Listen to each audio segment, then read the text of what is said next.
తెలంగాణ రాష్ట్ర ఆవిర్భావ దినోత్సవ శుభాకాంక్షలు తెలంగాణ రాష్ట్ర ప్రజలకి, భారతదేశం ప్రపంచవ్యాప్తంగా ఉన్నటువంటి వాళ్ళందరికీ కూడా జై భీమ్ టీవీ తరపున, జై భీమ్ గ్రూప్ ఆఫ్ ఆర్గనైజేషన్స్ తరపున ప్రత్యేకమైనటువంటి అభినందనలు, అలానే కృతజ్ఞతలు. ఎందుకు నేను కృతజ్ఞతలు అభినందనలు చేసినట్టు, ఒక పక్కన సంతోషపడేవాడు సంతోషపడుతున్నాడు తెలంగాణ రాష్ట్రం కోసం. అమరులైన కుటుంబాలు కన్నీరు మున్నీరుగా ఇప్పటికీ అలాంటి పరిస్థితులను ఉన్నాయి. తెలంగాణ రాష్ట్రం వస్తే ఎవరి జీవితాలు బాగుపడతాయో వారి జీవితాలు ఈరోజు కొద్దిమంది జీవితాలే బాగుపడుతున్నాయి. కొద్దిమంది తెలంగాణను సెంటిమెంట్గా చెప్పుకొని పదవులు అనుభవించి లక్షల కోట్లకు పడగలెత్తినటువంటి చాలామంది రాజకీయ నాయకులు, కనీసము తెలియనటువంటి అవగాహన లేనటువంటి రాజకీయం అంటే తెలియనటువంటి వ్యక్తులు ఈరోజు రాజుల్లాగా బతికేటువంటి పరిస్థితి తెలంగాణ రాష్ట్రంలో ఉంది. దీని అంతటి కారణం ఏంటంటే తెలంగాణ సెంటిమెంట్ మాత్రమే. ఈరోజు జూన్ 2వ తారీఖు ఏదైతే ఆవిర్భావ దినోత్సవం జరుపుకుంటున్నాం, ఏదైతే తెలంగాణ వచ్చినటువంటి సందర్భం ఏదైతే ఉందో దానికోసం తెలుగు రాష్ట్రాలే కాకుండా ప్రపంచవ్యాప్తంగా ఉన్నటువంటి తెలంగాణ ఆత్మగౌరవానికి సంబంధించినటువంటి ప్రతి ఒక్కరు కూడా ఈరోజు భాగస్వాములై తెలంగాణ దినోత్సవం జరుపుకుంటున్నారు. మరో పక్కన తెలంగాణ కుటుంబాలు ఎవరైతే ఉన్నాయో, తెలంగాణ కుటుంబాలు ఇప్పటికీ కూడా నేటికి కూడా వాళ్ళ దిక్కుమొక్కు లేదు. 11 సంవత్సరాలు సుదీర్ఘ ప్రయత్నంలో అనేక మంది అమరులైనటువంటి కుటుంబాలు ఆదుకున్న నాదులు లేడు.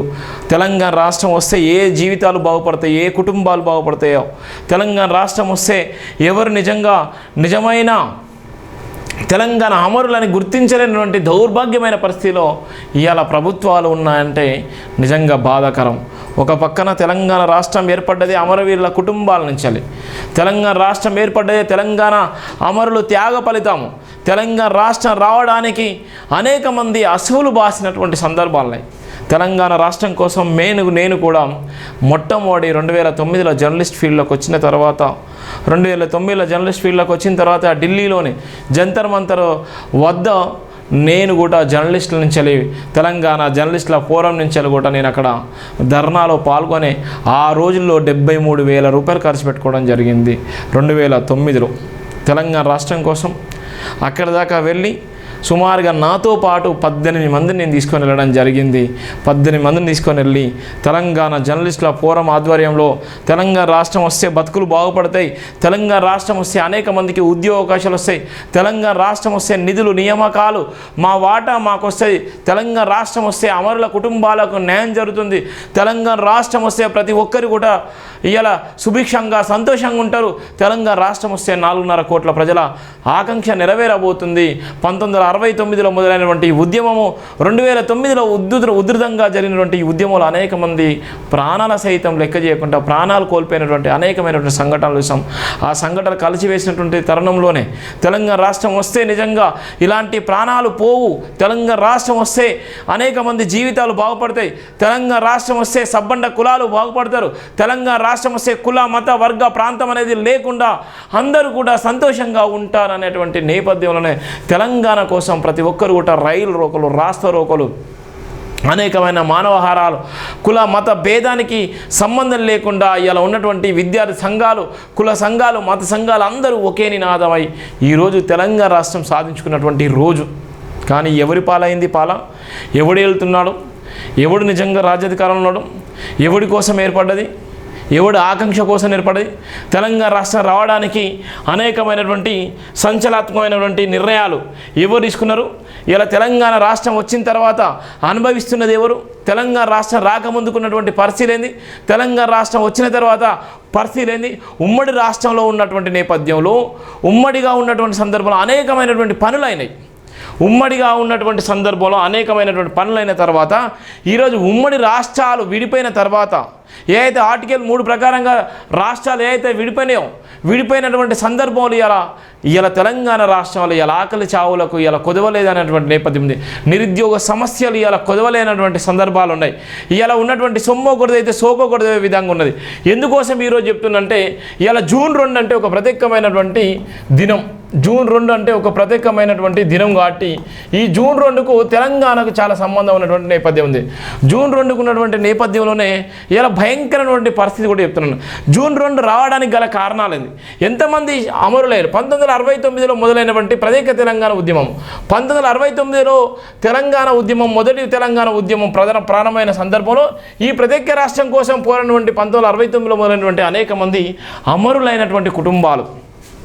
1969లో మొదలైనటువంటి ఉద్యమం 2009 దాకా, 2009 నుంచి 2014 దాకా తెలంగాణ రాష్ట్రం రావడం కోసం అనేక మంది అమరులైనటువంటి కుటుంబాలు. ఇలా కుటుంబాలు ఏమైపోయినాయి, ఎవరు ఇలా అనుభవిస్తున్నారు. 69 నుంచి మొదలుకుంటే ఎంతమంది సాక్రిఫై చేసేలా, ప్రత్యేక రాష్ట్రం వస్తే నిజంగా బాగుపడతాయి, ప్రత్యేక జీవితాలు బాగుపడతాయి అని చెప్పినటువంటి అనేక మంది ఎక్కడ బయలు. ఈ తరుణంలోనే 1969లో మొదలైనటువంటి ఉద్యమం, మలిదశ ఉద్యమం 2009 నుంచి మొదలైనటువంటి సందర్భంలో అనేక మంది అమరులైనటువంటి సందర్భాలున్నాయి. అమరులైనటువంటి కుటుంబాలు కూడా ఇవాళ ఏ పరిస్థితులు ఉన్నాయి. 1200 మంది లెక్క అని చెప్పిళ్ళు, 1200 మంది ఇవాళ ఎక్కడ బయలు. 1200 కుటుంబాల నుంచి 600 మంది కుటుంబాలు అన్నారు, 600 నుంచి 300 కుటుంబాలు, 300 నుంచి 200 కుటుంబాలు. ఇవాళ ఏ కుటుంబాలు ఎక్కడ పోయినాయో ఇవాళ దిక్కుమొక్కు లేనటువంటి పరిస్థితి. ఒక పక్కన అమరవీరుల స్థూపం పెట్టారు, అమరుల స్థూపం పెట్టి ఎంతమందిని నిజంగా గౌరవిస్తున్నారు. ఇలా మనం సంబరాలు చేసుకుంటున్నాం. ఇలా వాళ్ళు ఇచ్చినటువంటి భిక్ష మనకు, ఇలా మనం అనుభవిస్తున్నటువంటి తీరు, ఇలా మనం ఉన్నటువంటి నేపథ్యం, అమరుల కుటుంబాల సాక్షిగా అమరులు చేసినటువంటి త్యాగమే ఇవాళ తెలంగాణ రాష్ట్రం. సోనియా గాంధీ ఊరికే ఇవ్వలేదు, కాంగ్రెస్ పార్టీ ఊరికే ఇవ్వలేదు. తెలంగాణ రాష్ట్రంలో అనేక మంది అమరులు అవుతున్నారు. ప్రత్యేక రాష్ట్రం వస్తే వాళ్ళ జీవితాలు బాగుపడితే, నిరుద్యోగ సమస్యలు పోతే, ఉద్యోగాలు వస్తాయి, చాలామందికి నిధులు నియామకాల్లో వాళ్ళ వాటా వస్తుంది, వాళ్ళ జీవితాలు మారబోతున్నాయి అనేటువంటి నేపథ్యంలో సోనియా గాంధీ తెలంగాణ రాష్ట్రాన్ని ఆమె సందర్భంగా, ఆమె జన్మదిన సందర్భంగా ప్రకటించినటువంటి నేపథ్యం ఉంది. దానికోసం అనేక మంది అమరులైనటువంటి సందర్భాలని, మొట్టమొదటిసారి అమరులైన తెలంగాణ రాష్ట్రం రావడానికి ప్రధాన పాత్ర ఎవరు వహించాలంటే, ప్రధాన పాత్ర కూడా ఇక్కడ క్రియాశీలకంగా అనేకమైనటువంటి కులాలు, అనేకమైనటువంటి మతాలు, అనేకమైనటువంటి సబ్బండ జాతులు ఉన్నాయి. అందులో భాగంగానే ఇవాళ తెలంగాణ రాష్ట్రంలో పూర్తిగా జనాభా తామస ప్రకారం ఎక్కువ ఉన్నటువంటి జనాభా ఏంటంటే ఎస్సీలో మాదిగ జనాభా. ఎస్సీ మాదిగ జనాభా సంబంధించిన నేపథ్యంలో ఇవాళ ఈ మాదిగ జనాభాకి పూర్తిగా అన్యాయం జరిగిందని చెప్పొచ్చు. మాదిగ జనాభాకి ఎందుకు అన్యాయం జరిగింది, మాదిగ జనాభాకు ఉన్నటువంటి సందర్భం ఏంది, మాదిగ జనాభాకు జూన్ 2కు ఉన్నటువంటి నేపథ్యం ఉంది, మాదిగ జనాభాకును తెలంగాణ రాష్ట్రం రావడానికి గల పాత్ర ఏంది అనేటువంటిది ప్రధాన అంశం కూడా ఇవాళ ఇది ప్రతి ఒక్కరు కూడా తెలియాల్సిన సందర్భం లేదు. ఎందుకు జూన్ 2కి మాదిగ జనాభాకు ఉన్నటువంటి సందర్భాలు, మాదిగల త్యాగం ఏంది, మాదిగల త్యాగం తెలంగాణ రాష్ట్రం రావడానికి గల కారణాలేంది. తెలంగాణ రాష్ట్రం రావడానికి ప్రధాన పాత్ర పోషించింది లోక్సభ స్పీకరు మీరా కుమారి, ఒక మాదిగ బిడ్డ. లోక్సభ స్పీకర్ ఒక మీరా కుమారి, ఒక మాదిగ బిడ్డ. ఆ రోజు బిల్ పాస్ చేయడం జరిగింది. లోక్సభలో తెలంగాణ రాష్ట్రం రావడానికి, తెలంగాణ రాష్ట్రంలో క్రియాశీలక పాత్ర పోషించింది, లోక్సభలో ప్రధాన పాత్ర పోషించింది ఒక స్పీకర్, ఒక మాదిగ బిడ్డ. ఆ రోజు ఉన్నటువంటి నేపథ్యంలో హోమ్ మినిస్టరు కూడా ఒక మాదిగ బిడ్డనే, సుశీల్ కుమార్ షిండే. ఈయన కూడా ఒక మాదిగ బిడ్డనే. ఒక పక్కన ఇద్దరు, ఒక లోక్సభ స్పీకరు, మరోలు home minister, central home minister Sushil Kumar Shinde కూడా ఒక మాదిగ బిడ్డనే. దానితో పాటు కేంద్రంలో క్రియాశీలక పాత్ర పోషించి సర్వే ఎంపీగా ఉండి కేంద్ర మంత్రిగా ఉన్నటువంటి సర్వే సత్యనారాయణ కూడా ఈయన కేంద్ర మంత్రి, ఒక మాదిగ బిడ్డ. ముగ్గురు అయిపోయారు. ఇక్కడ తెలంగాణ రాష్ట్రానికి మాదిగల పాత్ర ఏ విధంగా ఉందో ఇక్కడ ఉన్నటువంటి నేపథ్యంలో మిగిలిన కిందికి వచ్చేసరికి మందాకృష్ణ మాదిగ, ఎంఆర్పిఎస్ అధినేత మందాకృష్ణ మాదిగ కూడా ఒక మాదిగ బిడ్డనే. కేసీఆర్ దీక్ష చేసే క్రమంలో నిమ్మరసం ఇచ్చి కేసీఆర్ దీక్షను విరమింపజేసినటువంటి వ్యక్తి కూడా మందాకృష్ణ మాదిగ. ఇక కింది స్థాయికి వచ్చేసరికి, ఐదో స్థాయికి వచ్చేసరికి ఐపీఎస్ అధికారిగా ఉన్నటువంటి ఆర్ఎస్ ప్రవీణ్ కుమార్, ఒక మాదిగ బిడ్డ. ఇవాళ ఉన్నటువంటి ఉస్మానియా యూనివర్సిటీకి స్పెషల్ ఆఫీసర్, ఒక మాదిగ బిడ్డ. ఇవాళ ఉన్నటువంటి సందర్భంలో అనేక మంది మొట్టమొదటిసారి అమరులైనటువంటి కుటుంబాలు కూడా మాదిగ బిడ్డలే. ఇవాళ ఉన్నటువంటి ఉద్యమాలను నిజంగా మూయి తీసుకుంది కూడా మాదిగ బిడ్డలే.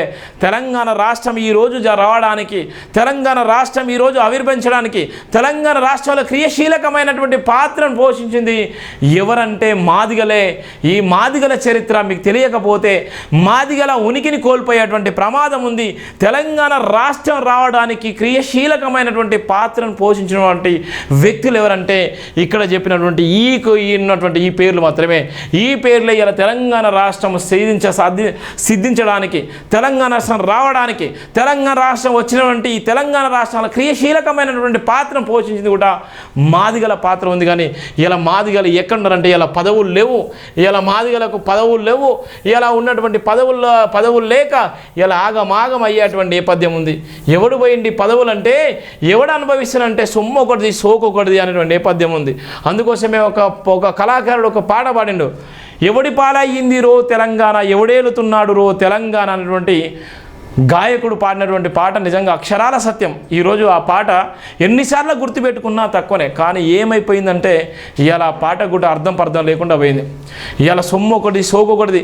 ఇవాళ డబ్బు ఉన్నది ఒక విధంగా, డబ్బు లేకపోతే ఒక విధంగా, పదవి ఉంటే ఒక విధంగా, పదవి లేకపోతే ఒక విధంగా.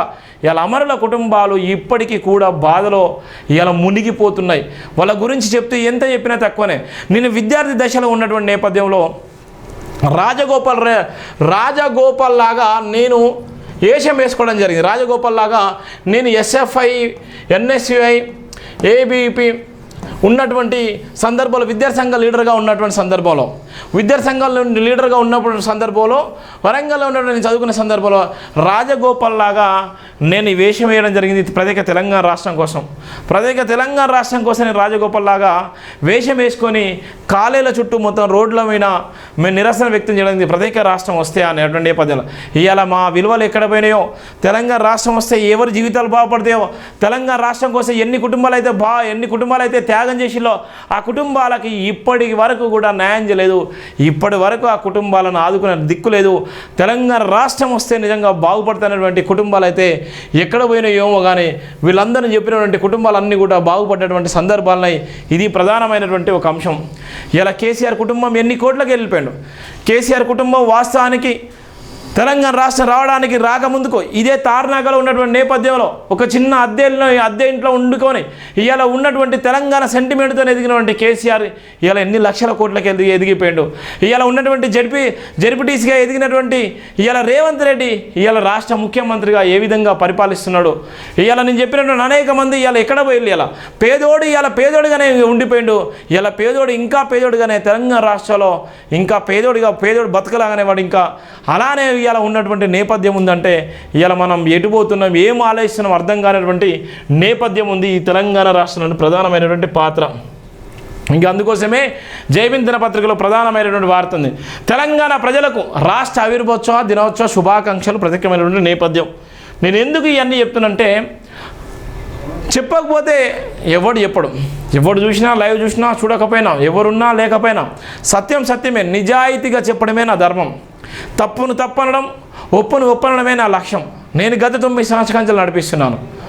గత 9 సంవత్సరాల నుంచి జైబీన్ సంస్థలు, జైబీన్ టీవీ అనేక మందికి ఉద్యోగావకాశాలు కల్పించి ఇవాళ ఉన్నటువంటి సబ్బండ జాతులకు అగ్రవర్ణాలకే సాధ్యమయ్యేటువంటి నేపథ్యంలో అగ్రవర్ణాలతో పాటు కూడా ఇవాళ నేను కూడా టీవీ ఛానల్ పెట్టి పేపర్ పెట్టి వాళ్ళ తరహాలో మనం వెళ్ళిపోతున్నాం. వానికి ఉన్నది ఏంది, మనకు లేనిది. మనకేనా పై నుంచి ఊడిపడ్డా, మనమేనా నిజంగా కింద నుంచి ఊడిపడ్డామా? వాడుకున్నదే మనకున్నది. వాడికి ఎట్లున్నా వానికన్నా ఇంకా మనం గొప్పగా ఉంటాం, వానికన్నా ఇంకా అదృష్టవంతుల్లాగా భావించాలి మనం. మనకున్నటువంటి ధైర్యానికి, మనకున్నటువంటి సహనానికి, మనకున్నటువంటి డబ్బు లేకపోయినా మనకున్నటువంటి వ్యక్తిత్వానికి ఆ తరుణంలోనే ఇలా వ్యవస్థ నడిపించుకుంటా, ఇలా గ్రూప్ ఆఫ్ ఆర్గనైజేషన్స్ నడిపించుకొని ఇలా సమాజంలో మేమున్నామనేటువంటి ప్రయత్నంలో భాగంగా ఇలా బలంగా ఉన్నాం.